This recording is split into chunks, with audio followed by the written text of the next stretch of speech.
Olá, um ótimo dia para você e muito obrigada pela sua companhia. Giro do Esporte chegando e invadindo a telinha da Educativa. Destaque para a Copa do Brasil Feminina. O Operário vai enfrentar o Flamengo em partida válida pela terceira fase, hein? Juventude AG perde para Chapecoense pelo Brasileiro de Futsal Masculino. 2 talentos do kickboxing voltam de competição nacional com medalhas de ouro no peito e muita história para contar. E ainda, Chelsea vence Fluminense por 2-0 e garante vaga na grande final da Copa do Mundo de Clubes da FIFA. Hoje tem mais um episódio da nossa série Mamães em Movimento. Já falamos sobre Pilates, sobre o método Bali. Agora é hora de cair na piscina com a hidroginástica. Vamos falar de esporte. Vem comigo, porque a edição do Giro desta quarta-feira, 9 de julho de 2025, já está no ar.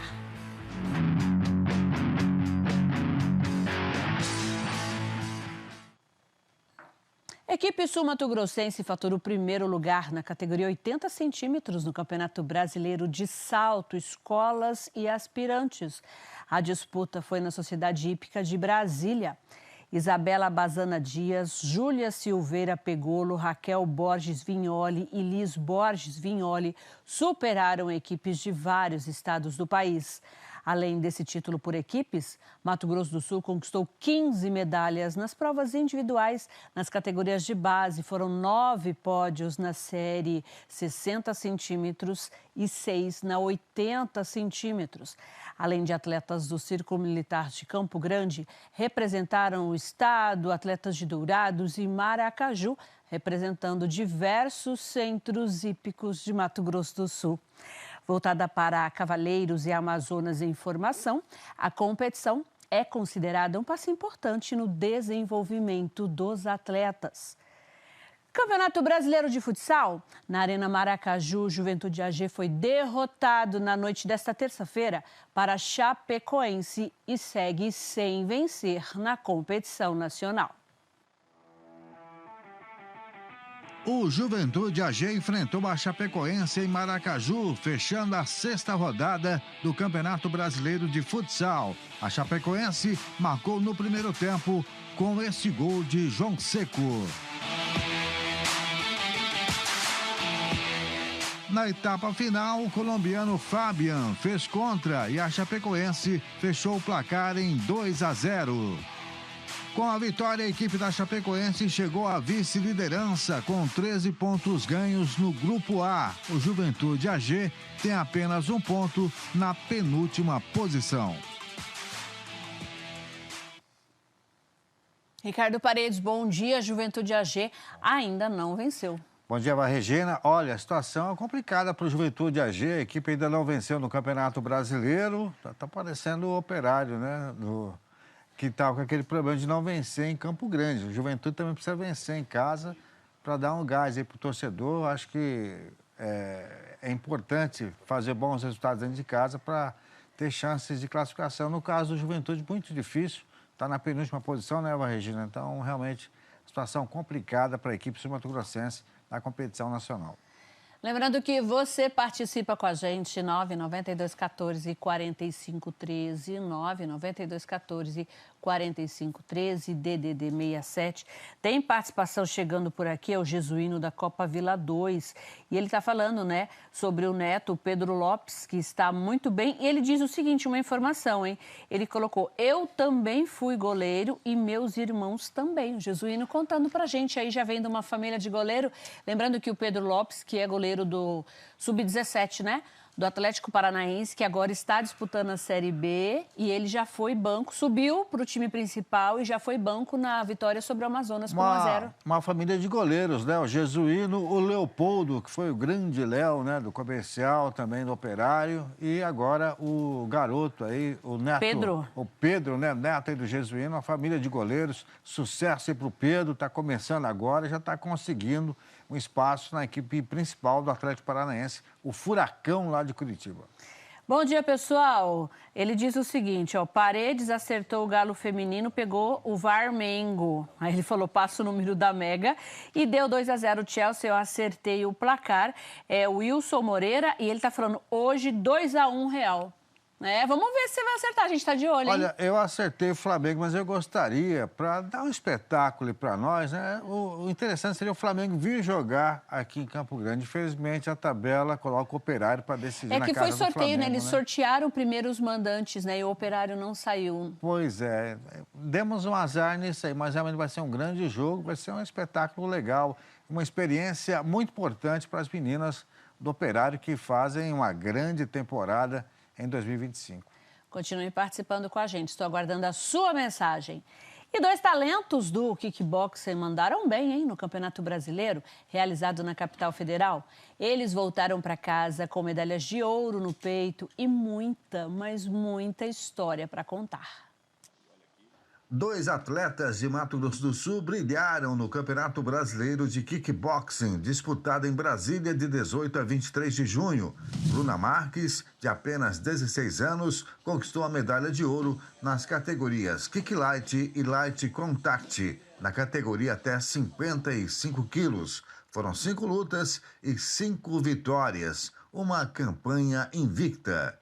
Foi uma experiência boa, toda vez que eu vou lutar eu tento ir confiante, né, trabalhar muito psicológico, de que eu vou conseguir, que eu vou ganhar, mas só que tem muitas adversárias boas, né, também, eu só lutei com menina de fora e eu acho que eu me saí bem pelo meu primeiro brasileiro e numa modalidade nova, né, que eu não sou acostumada a lutar, eu saí muito bem. Outro que se destacou foi Adriano de Moraes, 19 anos. Há 2 anos no esporte, ele também subiu ao lugar mais alto do pódio na categoria até 89 quilos, com 3 vitórias em 3 lutas. Lutas bem equilibradas, bem técnicas. Todo ano vai melhorando a técnica do Brasil, né, no kickboxing. E todo ano vai subindo o nível. Cada vez mais as lutas ficam mais difíceis, mais desafiadoras. E assim é a vida do lutador. Com as medalhas no peito, os 2 comemoram o resultado do trabalho duro. Os treinos e o desempenho dos atletas são acompanhados bem de perto pelo técnico Rafael Lubachevski, que ressalta a importância dos resultados para o fortalecimento do esporte em nosso estado. Na verdade, esse é um trabalho de anos, né? Nós sempre se prepara um ano anterior para o ano seguinte, a gente poder vir fazer um bom trabalho. Tanto que no decorrer desses anos aí, o kickboxing tem alcançado vários pilares, né? Principalmente o kickboxing mato-grossense, que nós temos avançado no sentido de colocação nacional. Hoje em dia nós somos entre 6º e 7º colocado nacional. Entrevistamos 2 campeões aqui, fala pra gente como que é o trabalho deles no dia a dia. Eles treinam muito, né? É muita dedicação, eu cobro, eu fico em cima, né? Fico no pé. Eles têm que estar treinando todos os dias, né? E esse treinamento não envolve só a luta em si, né? Tem uma preparação física, a preparação muscular, no caso, né? Tem a preparação cardiovascular e tem a preparação técnica, né?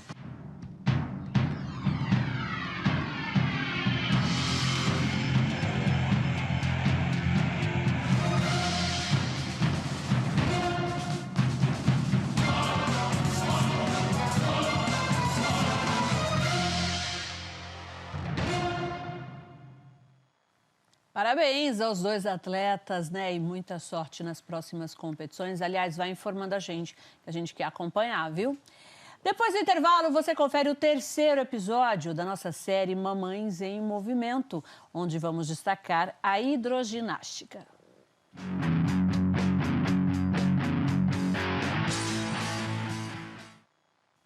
Depois de muita expectativa, finalmente foram sorteados os confrontos da Copa do Brasil Feminina. E o Operário, o único representante sul-mato-grossense que fez história, chegando à 3ª fase, vai enfrentar um adversário de peso, o Flamengo, em jogo único no Rio de Janeiro. O Operário conheceu ontem o seu próximo desafio na Copa do Brasil de Futebol Feminino. A equipe vai enfrentar o Flamengo nas 8ª de final da competição. O sorteio foi realizado na tarde de ontem na Granja Comari, em Teresópolis, e definiu que o confronto será em jogo único, com mando de campo do time carioca. A campanha do Galo começou com uma vitória por 1-0 sobre o Misto no estádio Almeidão, em João Pessoa, na Paraíba. Um resultado importante fora de casa que garantiu a classificação para a 2ª fase. Depois, o time sul-mato-grossense enfrentou o Remo no Mangueirão, em Belém. Após empate no tempo normal, brilhou a estrela das jogadoras nos pênaltis. Vitória por 4-2 e a vaga garantida nas oitavas. Comandada pelo técnico César Fuscão, o Operário chega embalado para encarar o Flamengo, uma das forças do futebol feminino no país. A data e o horário do confronto ainda serão definidos pela CBF, mas a princípio o duelo está marcado para o dia 6 de agosto. Ricardo Paredes, você queria o Flamengo, deu o Flamengo, mas você queria o Flamengo aqui em Campo Grande, né? Quem disse que seria fácil, né? O Flamengo tem uma boa equipe. Não é uma equipe super campeã como o Corinthians, como o Palmeiras, mas é uma boa equipe. Tem a Cristiane, né? E seleção brasileira, jogou muito com a Marta. Já jogou aqui no Morenão, jogou né? no Morenão contra também. o Comercial. Ele era do Santos, Era né? do Santos, eu lembro. Então, uma grande jogadora. Então, o Operário vai ter um osso duro pela frente aí na sequência da Copa do Brasil, mas eu ponho fé nas meninas, acho que dá para fazer um bom jogo. Dá para sair pelo menos com a cabeça erguida, né? Porque realmente o confronto é complicado. Lembrando que são times das séries A1, A2 e A3, né? Nessa fase, nessa nós terceira. Tínhamos que pegar uma da Série A1, e né? E a gente já mais pega difícil. de cara A1, né? É verdade, não é fácil não. Não é fácil não, mas o Fuscão faz um belo trabalho com as meninas aí. Vamos ver se o Galo consegue dar um sufoco no Mengão, lá no Rio de Janeiro. Lembrando que você participa com a gente, 99214-4513, 99214-4513. Bom dia, Eva Regina, tudo bem com você? Bom dia, Ricardo, que Deus abençoe a todos nós. É o Tuxo, obrigada, Tuxo, pela sua participação. Eva Regina, tá bom, só de conhecer o Rio de Janeiro de avião, elas merecem. É o Wilson Moreira falando sobre o jogo do Operário, né? Contra o Flamengo. E as meninas merecem, as meninas do Galo merecem um adversário de peso como a equipe do Flamengo. Eu acho que é importante participar de jogos grandes com equipes da Série A1, vai ganhando experiência. Essas meninas jogam muita bola e com certeza vão conseguir representar muito bem o nosso estado. Ednor Pereira também está por aqui, muito obrigada pela audiência. E hoje é dia da nossa reportagem especial da série Mamães em Movimento. Já falamos sobre Pilates, você também conheceu o método Bali. Agora, momento de cair na piscina e descobrir tudo de bom que fazer hidroginástica durante a gestação proporciona para as gravidinhas. Vamos ver?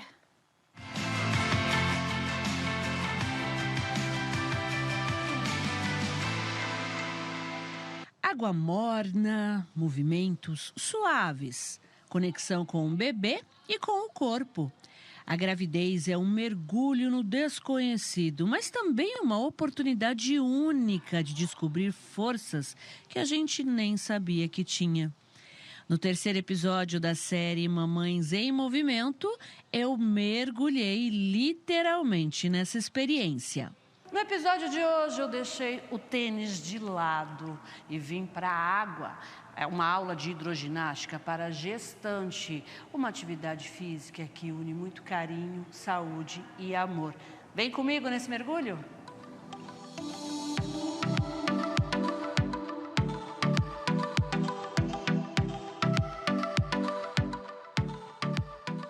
A hidroginástica é considerada uma das atividades mais seguras para gestantes. Melhora a circulação, alivia o peso na barriga, reduz dores, inchaços e ainda fortalece o vínculo com outras mulheres que vivem o mesmo momento mágico. A atividade física, ela entra não só para controle do ganho de peso, que é natural nesse momento da gestação, mas ela também entra para fortalecimento da musculatura, da pelve, da lombar, para diminuir os inchaços que são comuns nesse período e principalmente para evitar o surgimento de algumas comorbidades ou algumas alterações fisiológicas que podem acontecer nesse processo. Às vezes, uma glicemia alterada, uma pressão arterial alterada. Então, a atividade física entra também num processo de controle dessas alterações. E não é só o corpo que agradece, a mente também se enche de tranquilidade e alegria. Grávida de 34 semanas das gêmeas Lara e Lisa, a publicitária Jéssica Mishima é fã do esporte. Já vinha em atividade na musculação e corrida, mas foi na terceira gestação que descobriu a hidroginástica. Traz a questão do bem-estar mesmo, né? De melhora depois. Na hora a gente fica com a preguiça de fazer, mas depois que faz a gente fica melhor. Hidroginástica é novidade para as gêmeas, né? Como é que qual a expectativa? Eu nunca tinha feito, né? Nunca nem fiz hidroginástica. Eu acho que eu falei assim, eu nunca fiz nem natação. Fiz natação criança e nunca mais.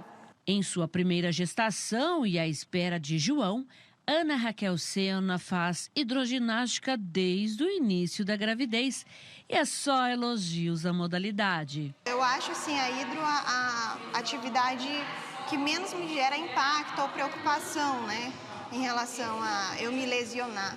Então eu acho maravilhoso a questão da hidroterapia. Desde o início da gestação, quando eu soube que tinha a possibilidade de eu fazer hidro, eu fiquei super animada e daí eu já me inscrevi, passei com a minha médica.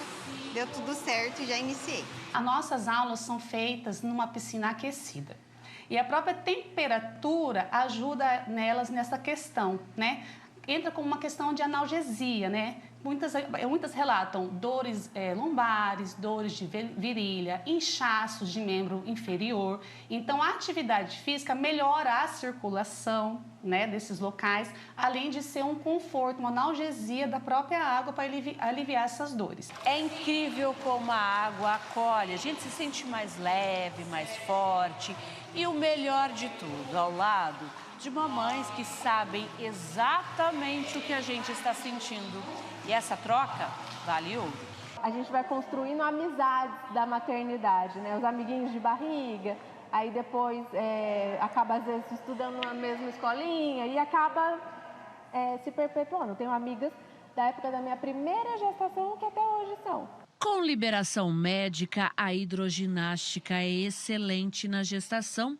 Ajuda na postura, no preparo para o parto, no equilíbrio emocional da mulher e controle do peso. Aliás, falando nisso, a alimentação é muito importante nesta fase. A alimentação é a base de tudo, né? E principalmente para uma gestante. Então, a gente precisa pensar em quantidade e em qualidade. A gestante, ela já tem um aumento no metabolismo dela de 15%, né? Para atender as necessidades do bebê. Então, quando a gente pensa em quantidade, a gente precisa ter um aumento calórico dessa gestante de mais ou menos 300 calorias dia. Quando ela faz exercício, a gente pensa em 300 a 500 calorias por dia. E isso falando de quantidade, né? Então, e qualidade, a gente precisa de frisar a importância de ingerir boas proteínas, carboidratos em quantidades adequadas e bons carboidratos, vegetais, frutas, bastante fibra e nunca esquecer da hidratação também é bem importante. Hidroginástica, pilates, método Bali. O importante é não ficar parada.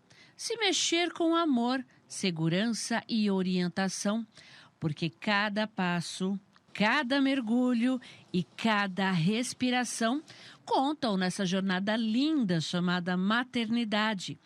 Gravidez é movimento, é força e muito amor. Converse com seu médico e encontre uma atividade segura para você e que te faça feliz. Até o próximo episódio.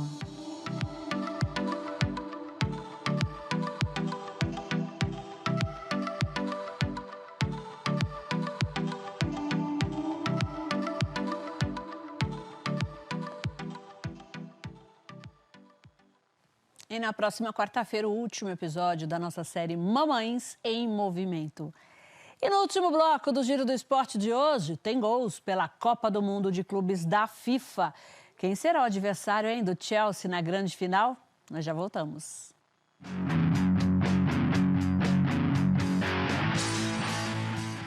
Lei do ex, hein? Fluminense perde para o Chelsea na semifinal da Copa do Mundo de Clubes da FIFA. E agora, hein? Quem vai ser o adversário do Chelsea na grande final? O PSG, atual campeão da Champions League, encara o renovado Real Madrid de Xabi Alonso. O Paris Saint-Germain faz uma Copa do Mundo exemplar, com exceção à derrota por 1-0 diante do Botafogo. Massacrou o Atlético de Madrid e também o Inter de Miami. Cumpriu tabela sem esforço contra o Seattle Sounders e venceu com autoridade o difícil duelo com o Bayern de Munique nas quartas de final. O equilibrado duelo com o Bayern, vitória por 2-0, deixou desfalques importantes para o técnico Luiz Henrique. O zagueiro Pacho, que vinha fazendo grande Copa do Mundo, e o lateral esquerdo reserva Lucas Hernandes foram expulsos. Os dois jogadores pegaram 2 jogos de suspensão e estão fora da competição. Canhoto como titular da posição, o brasileiro Beraldo é o provável substituto do equatoriano na linha de zaga, ao lado de Marquinhos. A boa novidade é que Dembélé tem boas chances de começar a partida como titular. O início da Copa do Mundo, sob nova direção com Xabi Alonso, indicava dificuldades para o Real Madrid após o empate por 1-1 com o Al Hilal. Na sequência, o Real bateu o Pachuca, mesmo com o jogador a menos, desde o início, e também o Salzburg. No mata-mata, tirou Juventus e Borussia Dortmund com autoridade. Xabi Alonso também tem um desfalque por cartão vermelho. Hissem, um dos destaques defensivos do Real Madrid, foi expulso ao cometer pênalti na reta final da vitória por 3-2 sobre o Borussia Dortmund. Asensio, que começou a competição muito mal com pênalti infantil feito contra o Al Hilal e expulsão no início do duelo com o Pachuca, é o provável substituto. O retorno de Mbappé ao time titular ainda é incerto e Gonzalo Garcia provavelmente terá mais uma oportunidade na equipe. Vai ser jogão, hein? Ricardo Paredes, você tinha dado um palpitex de Real Madrid. Mantém? Mantém Real Madrid. Real Madrid tem a tradição, hein? Uma super equipe campeã, né? Vai ser Real Madrid e Chelsea. Chelsea. E aí, quem leva essa? O Real Madrid ganha. Você acha? Acho. O Chelsea é fraquinho. Então vamos embora, né? Um abraço. Agradecendo sempre a sua companhia, a sua audiência e a sua participação. Amanhã, aniversariante por aqui, hein? Ricardo Paredes. A gente se espera às 11h45. Beijo. Todo mundo convidado pro bolo, hein? Tchau.